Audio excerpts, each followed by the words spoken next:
Yeah, thanks. As Tom said, title of our talk, Can We Predict the Future of New Zealand Snow? And just as by way of introduction, I'm Jono Conway, I'm at NIWA, she's based out in Lauder, and I've kind of worked a lot on flood, snow hazard. I've got a bit of a history at Brewster Glacier, did my PhD up there with Nicholas Cullen at Otago Uni, and that collaboration has continued, and got some work from a student, Matt, who's going to present really the guts of the future work we've done. So this talk's sort of a collection of initiatives at NIWA and Otago around this question, and I don't have time to sort of cover a lot of the things that we're planning to do in the future as well, but hopefully this sort of gives you a feel for what we're doing, and I guess I'm also here to get some ideas about what else we could be doing with our networks and with our modelling. So, and just Christian Zammit, who some of you probably have heard at previous SHACs, is normally here flying the flag, so I'm doing that in place of him today. So the motivation for this comes from, I guess, multiple facets of our lives and environment are affected by snow processes, and both from hazards point of view, but also from a stream ecology and water resources point of view.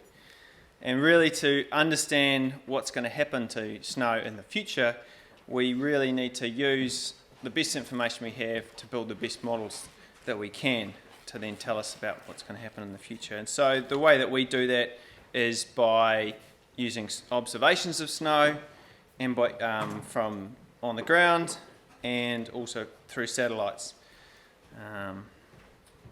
And so in this talk, like I said, I'll talk about the snow and ice network. So that's NIWA's network of high elevation weather stations, some New Zealand-wide, so some big picture modelling, computer simulations of seasonal snow, and also some more advanced snow models that Matt used in his future projections, so looking out with climate change to 2100 and what's going to happen to the snow. And then Alice is going to wrap up at the end there with something that you can do to help us understand the impact of those future changes on downstream river flow. So, the snow and ice network, and some of you have probably heard of it before. It's basically weather stations out there that are also measuring snow, and very similar to what the Milford Road Alliance is doing. We're just doing it, and it's some transect through the Southern Alps, so all the way from the Murchison Mountains up to Nelson Lakes, and some of these sites here have just snow depth, and some of them also have depth and the weight of the snowpack, from which we can get the density. They've been in there for just a little over 10 years, some of them now, so we're starting to get a pretty good record from them. We can start to look at some trends in that. They're pretty site-specific measurements, as we all know. Snow is really variable in space, so they are really very site-specific, but they give a useful picture of year-to-year variability and enable us to really train our models. And we've got a program of ongoing upgrades, and we're including some of the university sites within this network. University of Canterbury site at Broken River is being added to this there. And so they have this, I guess the purpose of these sites is not just for avalanche hazard, but also for water resources and for detecting changes in climate and that impact on the snowpack. So they're trying to capture a lot of different processes there. So what does the site look like? Pretty standard sort of weather station, big tower, normal sort of meteorology, but also we've got the sonic ranger, which gives us measures the top of the snowpack, gives us the snow depth, and also the snow pillow, which is a big bladder filled with methanol, and we measure the pressure in there, and it's a big scale, so we weigh the snowpack, and from that we can derive the bulk density of the snowpack. So that's really useful information from a water resources point of view. So just a brief sort of tour north to south down some of our sites. These are just the sites that have those snow pillows. This is Mahanga, Nelson Lakes, fairly high, most northerly in the South Island. There is one at the Chateau in the North Island. Good record now, and it tends to see an increase in snowpack fairly late in the winter compared to the other sites we have. Mount Philistine, so this is just west of the divide, near Arthur's Pass. Pretty high precipitation environment, a little bit lower, but gets a lot of snow, and really variable year to year because of the elevation being a little bit lower. Mueller, familiar to, I'm sure, to all of you, and this has got quite a bit of measurement there. We've got the solid precipitation gauge there, which is giving us snow and rainfall. It's the deepest snowpack of any of our sites, and it's pretty consistent from year to year. And radiation instrument, which you would have heard Brad talk about, and thankfully Simon took my advice and got this model for their sites as well. And so that's giving us the albedo there, the reflectance of the snow, as well as what the surface temperature of the snow is doing. Larkins, so that's west of Queenstown, just to the east of Mount Larkins, and that's got a pretty good record now as well, and that's got one of these solid precipitation gauges. So the Larkins and Mueller are sort of our two key sites that we use, and so that's also getting upgrades to its telemetry to make it more reliable, and to the radiation sensor there. Castle Mount, this is a bit of a funny site. It sits up above Populoma Lodge in the Milford Track, an avalanche start zone, but it's so exposed it gets very little accumulation at that site, and so that limits its the amount of snow until coming into spring when the snow's a bit stickier. And then Murchison Mountains, this is our lowest elevation site, and this is in summer. It does get snow in the winter. But it's a transient snowpack because of that. It's sitting around that 1,100 metres, and so the snow's coming and going during the year. And actually, from a climate perspective, these are the sorts of environments that we expect to see the greatest change in.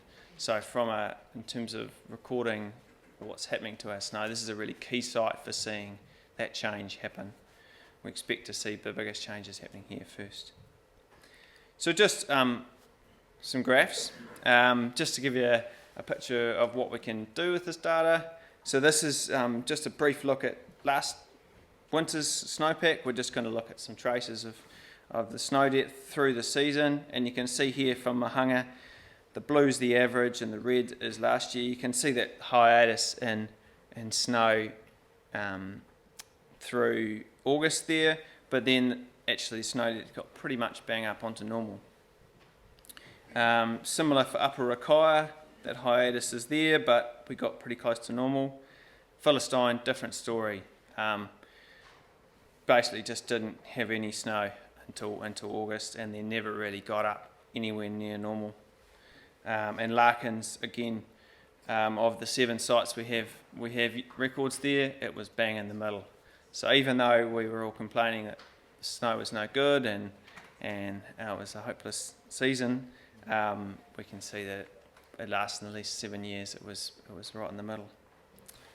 So yeah, so that's just, I guess, a summary. Those SIN sites, Snow and Ice Network sites, the high quality record, they're maintained to pretty high standards, good for variability and change.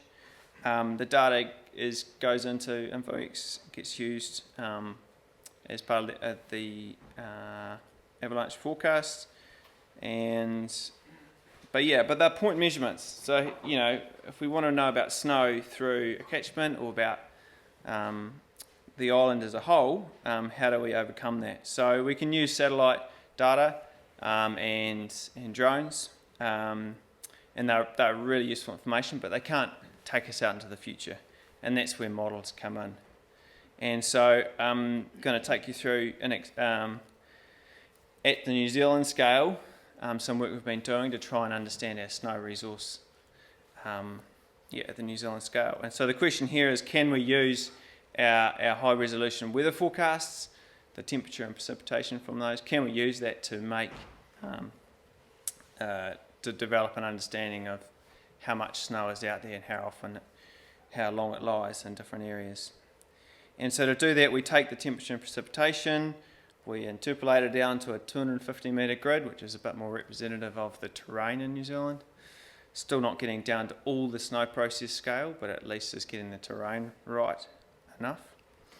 And then we model the snowpack using a fairly simple temperature index melt model, and then we're comparing it to satellite data from Pascal. So that's a daily repeat, coarse resolution, snow cover product that he fills in the gaps where the clouds are. And so this is the model results. So this is the duration of snow cover for those 4 years that we've modelled in months. So you can see everything from sort of the mid orange there is, let's try and use the laser pointer, is more than 3 months, so what we sort of think of as the winter snow line there. And you can see it's picking up all the snow out on the fault block ranges in central Otago, and it's getting that permanent snow pack around Cook. And if we compare that to the same metric, the length of time that snow's on the ground from the MODIS satellite, you can see we're doing a pretty good job. There's obviously a lot of detail in the satellite that some of it we're not getting in the model, but in general we're getting that east-west gradient in terms of in the dry areas to the east we're still getting the snow. It's not just an elevation. It's not just based on elevation there. So we're getting 77% within 10 days snow cover duration. If we look a little bit closer, it's a little bit hard to see how good it is from that scale. So here we are in the green is Arrowtown down here, and Wanaka where we are up here. And you can see the Pisas, the bottom right, Harris Mountains, Cardrona in between. And compared to the satellite, we're doing, again, pretty good. We've got 6 months of snowpack up here on the top of the Pisas and in the Harris. And I'd like to think that we pick up the snowmaking at Cardi's a little bit higher than the model. Although we don't pick up the snowmaking, sorry. Yeah, so you can kind of see that we've got this, if we think of the 3 month cover, we've got a bit of a gradient here from around about 1,400 metres in the model here to about 1,100 metres, so coming a little bit lower in those higher precipitation areas further east. So really rich information from both the satellites and the model now at these sort of scales. If we sort of scale that back up to the whole of the South Island, this is just a wee plot showing the average snow-covered area through the season. You can see it increases after these big snowfalls. These 3 years are smooth with a 10-day, and the red line is the daily info. So you can see again that hiatus in the middle of the winter, and then some late low-level snowfalls that really blanket, up to a third of the island and then get melted off pretty quickly. But you can see there that it got low, but it got almost onto normal later in the season. And if we look at the actual volume of water stored, which is, I guess, the information that the model can tell us that the satellites can't, we can see that the water storage was quite a bit lower through that middle part of the winter, and then got close to normal.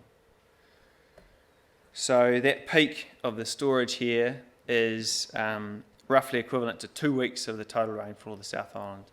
So that just gives some context for overall in the South Island how much water gets stored as snow. Now a whole lot more falls as snow, but it gets melted off progressively. So the peak storage is only about 2 weeks rainfall. So it's significant, but not massive, especially when compared to, say, North America.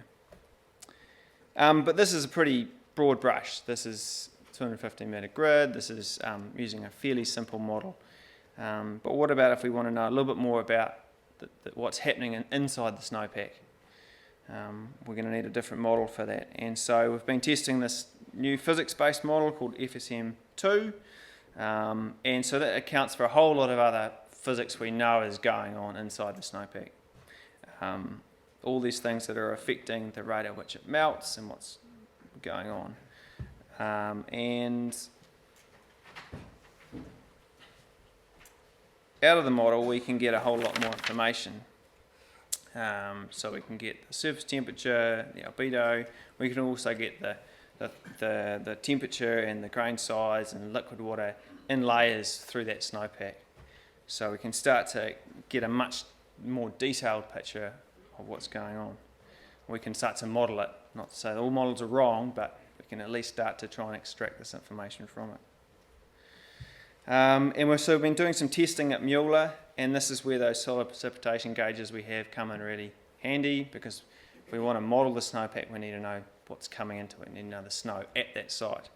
And so this is just for one season, the modelled snow depth in black there, and the grey is just, the observed in black and the model in grey, and the different lines are different model options. So been basically trying different model options and finding the ones that fit best. And you can see here this increase in density from late winter, dry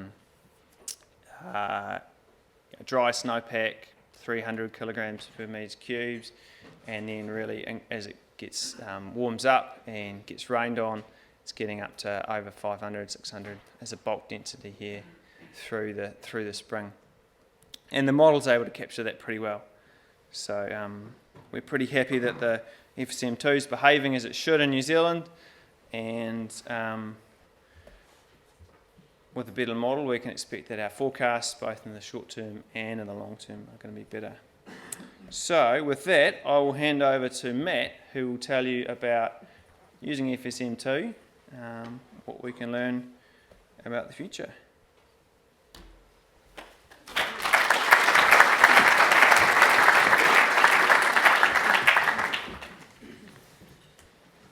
Kia ora koutou.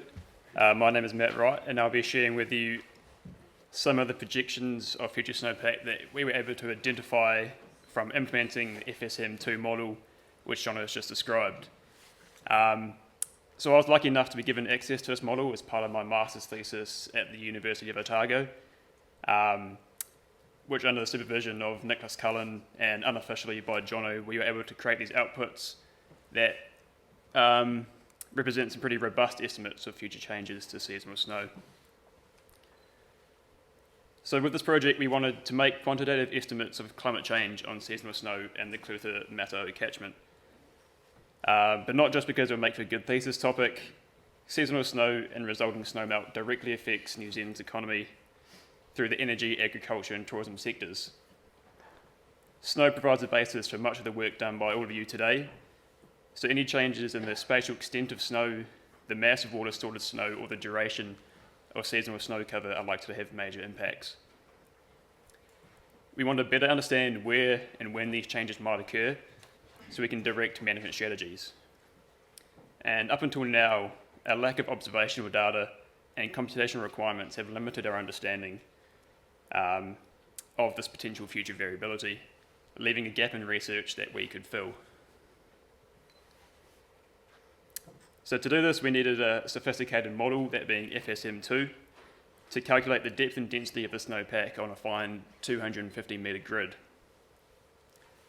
Latest generation data, climate data from the New Zealand convective scale model was then used as input to FSM2 to simulate the spatial and temporal variability of seasonal snow experienced under the current climate and under a future climate. The future period, which we refer to as the climate change scenario, represents a 4-year period at the end of the century and was compared to simulations of current seasonal snowpack from the last 4 years, which we refer to as the baseline scenario. This way we can refer to any potential changes as those likely to occur by the end of the century. So we chose the Clutha catchment as our study area because of its primary importance to the Otago region and New Zealand as a whole.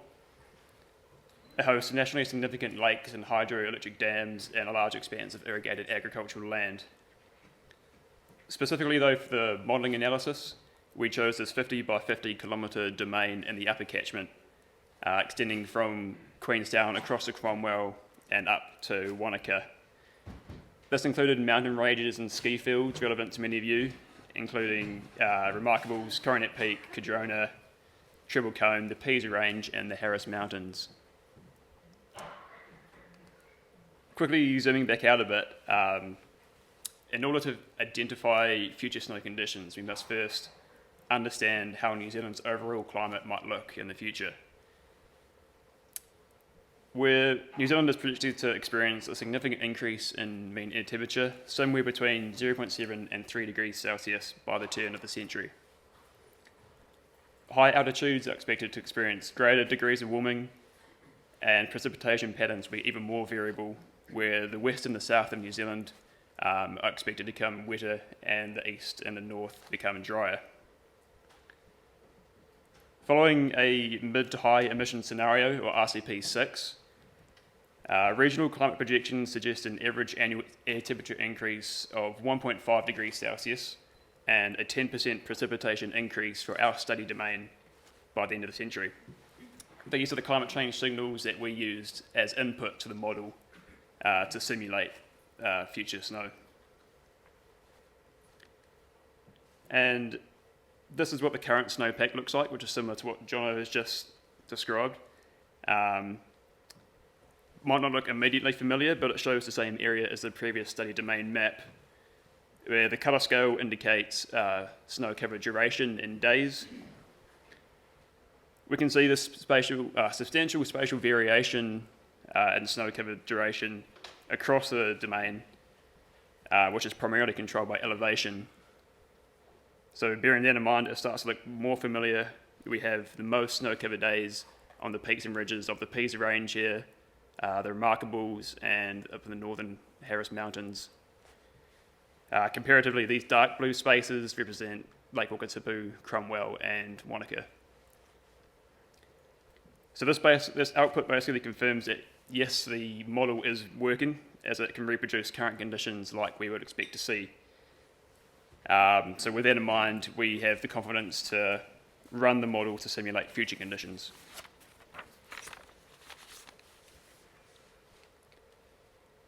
So again, this map covers the same spatial domain, only this time the low-lying areas below 1,000 metres are greyed out, as we're not as interested in them.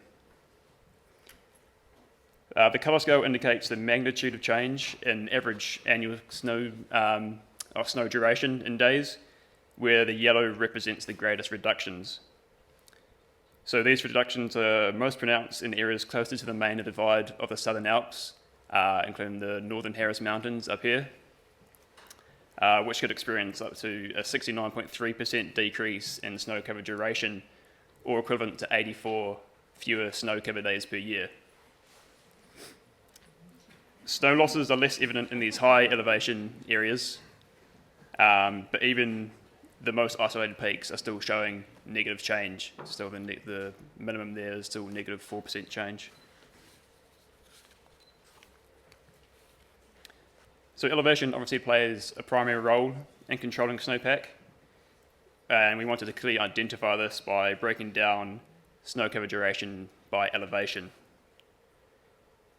We can see this clear reduction in average snow days under the climate change scenario, which is the red compared to the baseline in blue. However, the shaded area around the solar lines represents interannual variability for snow conditions for each scenario. So bear in mind, we only simulated 4 years for each scenario, which is still not enough to capture the full year-to-year range of snow conditions that we experience. Even so, we're still seeing this large interannual variability leading to the overlap of scenarios.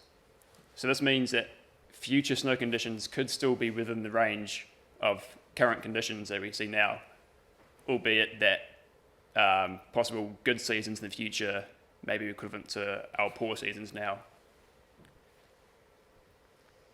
This short-term variability is what makes predicting the future state of snow resources so difficult, and why you can't simply say this is what snow will look like in the future, even though that's what everyone wants to know. Despite this, the changes in the average state of snow provide us with valuable insight into the conditions that might become more frequent in the future. For example, I've inserted a line here, a black line, that indicates the average winter snow line, or the lowest elevation with at least 3 months of snow cover per year. And following these average conditions, we can see that the average winter snow line rises about 200 metres from the current at 1,200 metres to the future at about 1,400 metres.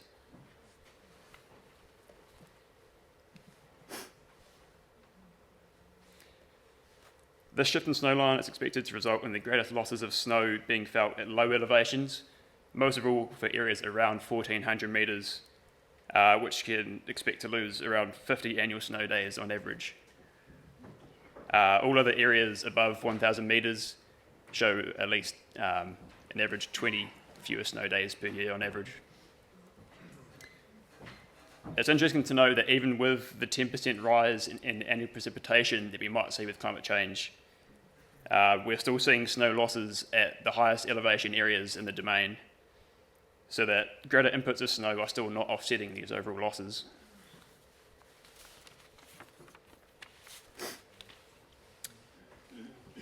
And we can assess these changes through time, looking at snow depth and density, or snow water equivalent. This time series produced one of the more interesting outputs, as it indicates the shift in snow conditions is almost exactly 200 metres. So for example, future snow conditions at 1,600 metres, denoted by this dotted purple line, are almost exactly equivalent to current conditions at 1,400 metres. And this 200 metre shift is pretty much apparent at each 200 metre elevation band. So, and in terms of timing, we can see here that the accumulation period, the start of the accumulation period, doesn't shift too much. The ablation period is shifting forward in the year about 15 days, and as a result of that, as well as less snow being around, the end of the accumulation period, or the end of the snow season altogether, shifted forward about a month.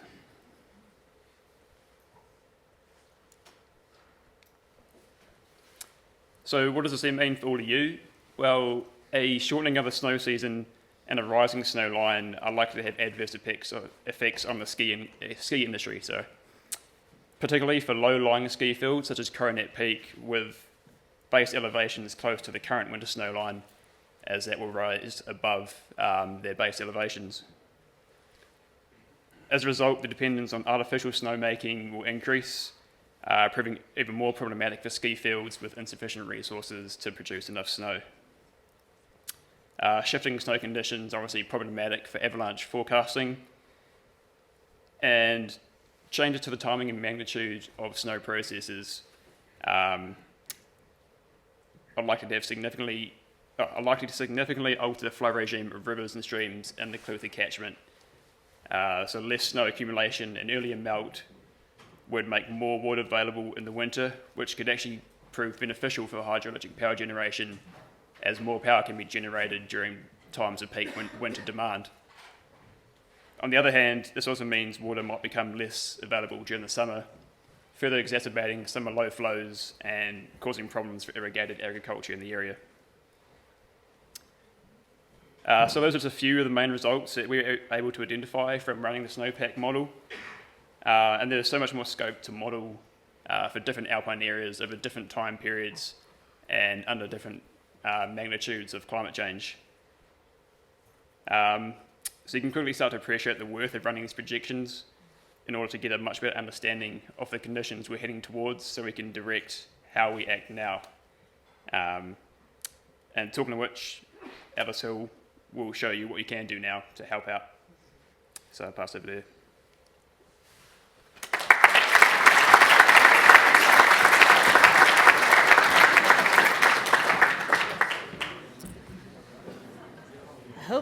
I hope folks aren't bumming after that.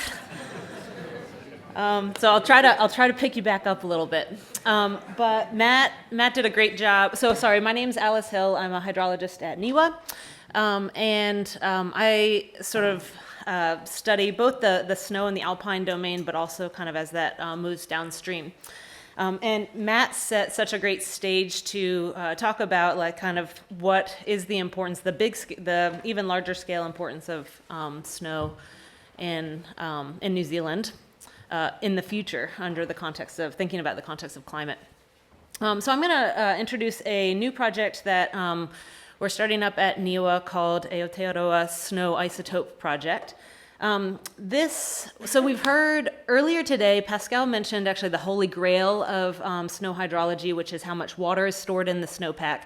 And that is a super important question when we think about water resources. It's also really challenging, and Jono had also talked about some work that's underway at NIWA to try to help progress that question. But then the next obvious question is, okay, well, so there's all this snow and there's all this water in the snowpack, and what happens when it melts and goes downstream? Where does it go, and when does it arrive?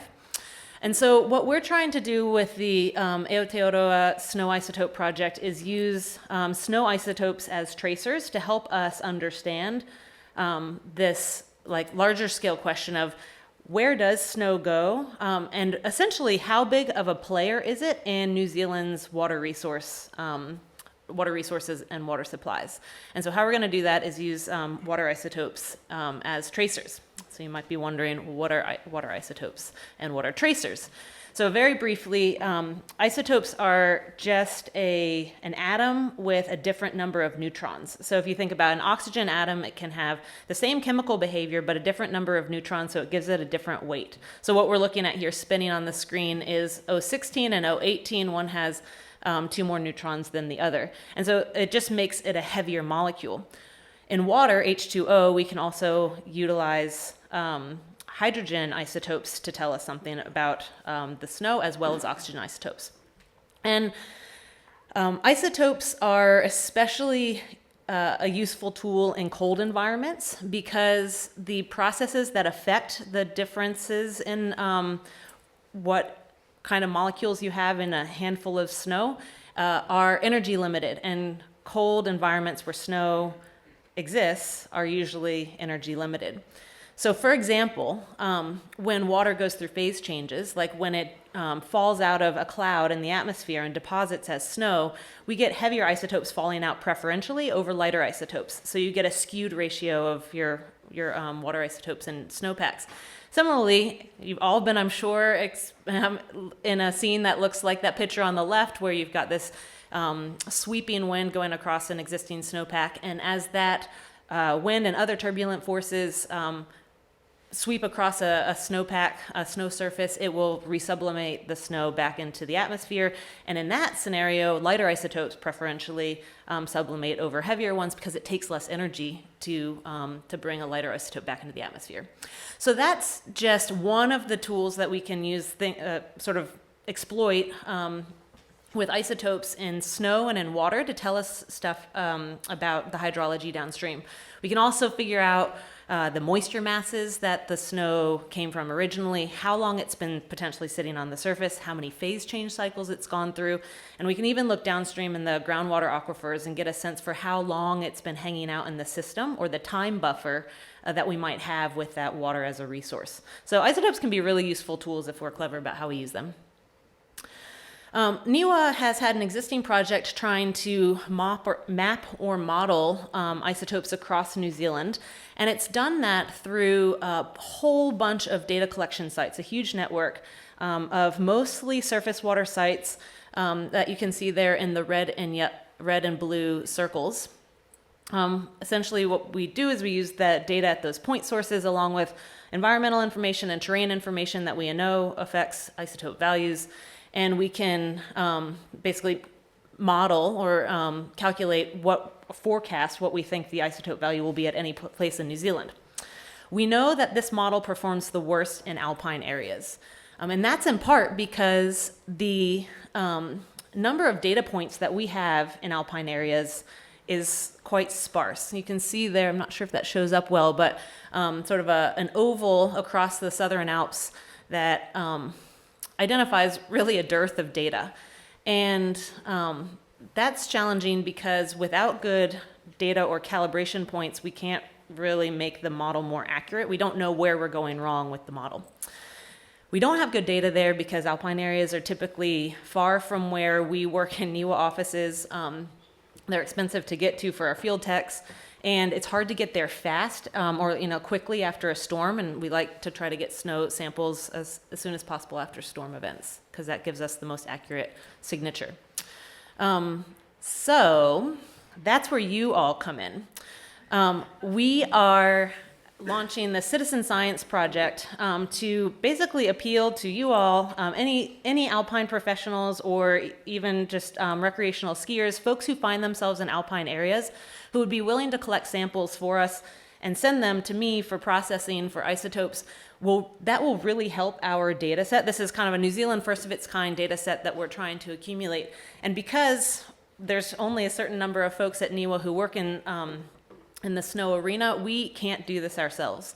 But you all, as alpine professionals, are up in these spaces every day during storms, oftentimes because of storms, because that's when the good powder's there, and are opportunely placed to be able to collect these samples for us.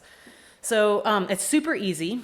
You literally take one of these tubes, you scoop it full of fresh, virgin, non-artificial, non-man-made snow, and scoop it to the top, put the lid on it, let it melt at room temperature, record the time, the date, and the location, and then you send it to me. I supply all of the sampling materials, including prepaid postage bags that already have my address on it. It's so easy. So I just don't know why you wouldn't want to participate in this program. So really, this is just a shameless call for your participation. And if you have any inclination to help out with this project, that would be awesome. I know personally I study snow and hydrology because I love these environments, and I suspect that you all probably are a subset of Kiwis and foreigners who also love these environments and want to help us understand how to better predict these isotopes, which will let us better predict the future of New Zealand's larger scale water resources. My details are up there. You can ping me at any moment if you're interested in participating. I also have brought a bunch of sample packs here, and I'm going to be hanging out in the lobby at the couch next to the restrooms. Feel free to come on over, and you can just grab one while you're here. And yeah, this again, I just want to suggest that if you're worried or kind of bumming about what might be happening to our snowpacks and you want to help advance the research, here's an opportunity for you to really step in and take a first-hand role. That's all I've got for you. I think I wrap up the NIWA suite, and I'll pass it back over to organizers. Awesome.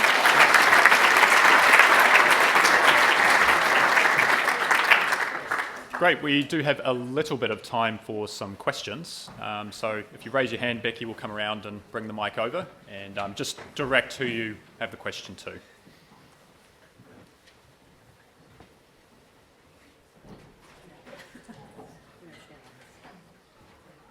Any questions? Oh yeah, we've got. How many sample bags do you have? Oh, I got plenty. She's got plenty of sample bags. Not limited, yeah. Yeah. That shouldn't be your worry. Okay, we've got Matt at the back. Hello. Alice, just quickly, do you have with those a brief précis of what you're trying to achieve so that I can sell it to other people, so to speak? Oh, that's a great question. I don't have a summary of the project goals, but I can easily provide that for you by email, and you can distribute it. In the sample packs come the sample tubes, permanent markers to label, data sheet, self-addressed courier bag, and instructions on exactly what you need to do.